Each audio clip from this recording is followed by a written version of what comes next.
Hello, and welcome to Design Think US. I'm Dev Shah, and I want to thank you for rethinking America. At Design Think US, we use a product management framework to analyze political issues that Americans care about. Our goal is to inform you so you can make better decisions. Today, we're going to tackle an important issue creating a divide in America. Would a law requiring face masks be un-American? Many people argue that the government can promote the general welfare by helping secure life for the American people. However, many Americans argue requiring face masks would violate their civil liberties. Today, we'll analyze a law requiring face masks by quantifying its value and comparing it to the value of seatbelt laws. Why? Because a face mask law would be a public safety law, limiting our individual liberties in the name of public safety. Seatbelt laws are also public safety laws that are widely accepted by Americans, even though they limit our individual liberties. So let's get started. We will be using data from 3 trusted sources: the Institute for Health Metrics and Evaluation, the National Highway Traffic Safety Administration, and the National Safety Council. To estimate the life-saving potential of a universal mask law, we relied on projections from the leading resource for COVID-19 data, IHME, which conveniently provides 3 different projections: given current mandates, given the easing of mandates, and given a universal mask mandate.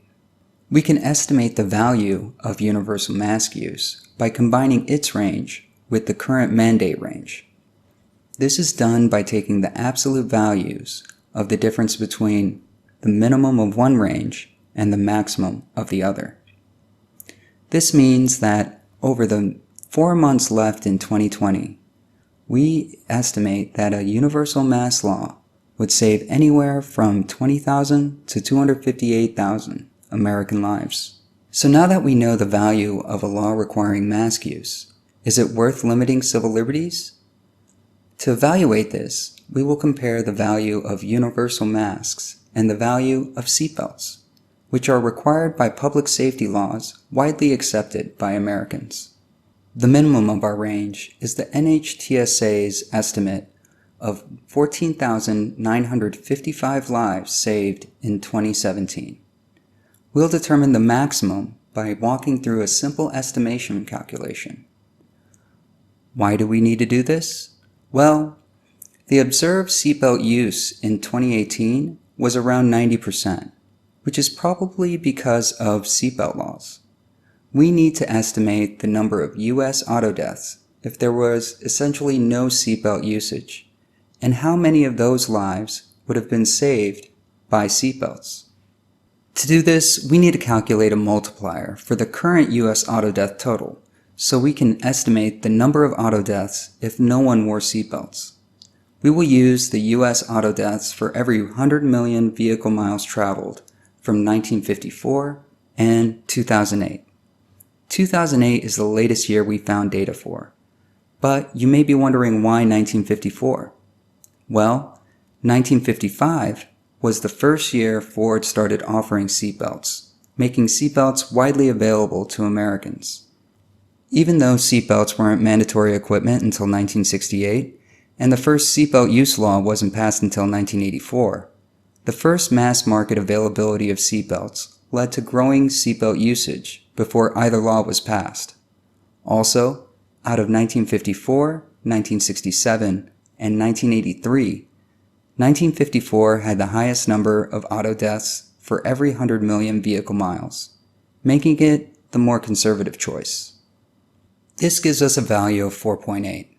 This multiplier ignores the life-saving value of other road safety laws and vehicle safety improvements rolled out after 1954, further overestimating the value of seatbelts. However, overstating the value of seatbelts is fine, because the U.S. government is set up to weigh the costs of a law more than the benefits.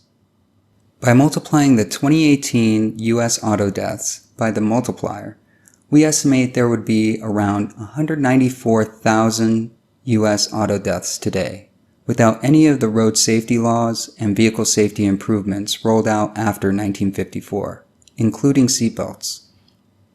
Now, how many of those lives would have been saved by seatbelts?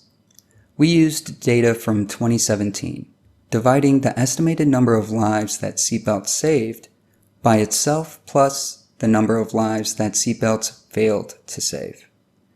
This means around 38% of lives would have been saved by a seatbelt. This gives us a maximum estimate of around 74,000 lives saved every year by seatbelts. So, over a 4-month period, seatbelts are expected to save anywhere from 5,000 to 25,000 lives. Here is the DTUS framework filled out for this particular issue. It is up to you to take this information and form your own opinion about what is best for our nation. A couple things to consider. In order for masks to save American lives, it requires widespread usage, unlike seatbelts. And seatbelt laws are to protect your own life, while mask laws are primarily to protect others. We wanted to analyze speed limit laws, but good data wasn't available to estimate their impact. Speed limit laws have existed since 1901 and were broadly adopted by 1930. Also, speed limit laws are so American, no one has ever studied what would happen if they didn't exist. Thank you for joining us for our first issue. Let us know what you think and what issues you'd like us to cover in the comments. If you like what we're trying to do, please like this video and subscribe. Thank you for rethinking America. Now make sure you help define America and vote.